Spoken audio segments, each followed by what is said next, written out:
பிரதமர் தமிழகத்தில் கால் வைக்கும் நேரம் காட்டுத்தீயாக பரவும் விஷயம்.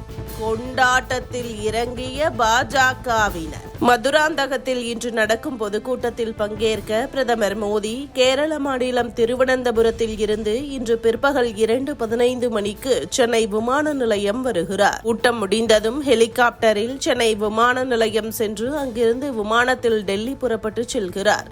இதுதான் பிரதமரின் பிரச்சார திட்டம். ஆனால் எப்போதும் பாஜக வகுக்கும் வியூகங்களை யாராலும் பெரும்பாலும் கணிக்க முடியாது. குறிப்பாக அதிமுக கூட்டணி வலுப்பெறாது, பல முனை போட்டி என்பதால் வாக்குகள் சிதறும் என கணித்து காய்களை நகர்த்தி இருந்தது திமுக. ஆனால் டெல்லி பாஜக தமிழகத்தில் கூட்டணியின் தலைமை கட்சியான அதிமுகவிடம் திமுக கூட்டணி வலுவாக உள்ளது.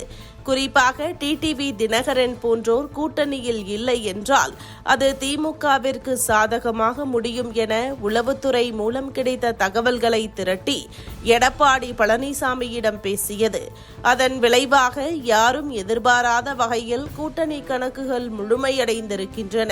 ஏழ்மை மற்றும் வறுமையை ஒழித்து மக்களின் வாழ்வின் முன்னேற்றத்தை கொடுக்கும் விஸ்வகுரு பாரத பிரதமர் மோடி அவர்களை வருக வருக என வரவேற்கிறேன். இன்று மேடையில் பிரதமர் மோடி கூட்டணி கட்சி தலைவர்களை அறிமுகம் செய்து வைத்த அடுத்த நொடி திமுகவிற்கு எதிராக எவ்வாறு எந்த விஷயத்தை முன்னெடுக்க வேண்டும் என்பது குறித்தும் சில விஷயங்களை கூட்டணி கட்சிகளிடம் பகிர்ந்து கொடுக்க பிரதமர் மோடி முடிவு செய்திருப்பதாக சொல்லப்படுகிறது. இவை அனைத்தையும் தாண்டி பிரதமர் மோடி வந்து சென்ற அடுத்த 48 மணி நேரத்தில் கூட்டணி கட்சிகளுக்கான தொகுதி பங்கீட்டை இறுதி செய்ய அதிமுக கூட்டணி முடிவு செய்திருக்கிறதா? கூட்டணி பங்கீடு முடிந்த 3 நாட்களில் வேட்பாளர் பட்டியல் வெளியாகும் எனவும் கூறப்படுகிறது. இன்னும் சொல்ல போனால் கடந்த நாடாளுமன்ற தேர்தலின் போது வேட்பாளர் அறிவிப்புக்கு உண்டான தாமதம்தான் பல தொகுதிகளில் பாஜக வேட்பாளர்கள் தோல்வியடைய காரணம் என டெல்லி தலைமை கணக்கிட்டிருக்கிறது. இந்த முறை முன்பே வேட்பாளர்களை அறிவித்து தேர்தல் பணியை தொடங்க முழு வீச்சில் களத்தில் இறங்கி இருக்கிறதாம் தேசிய ஜனநாயக கூட்டணி.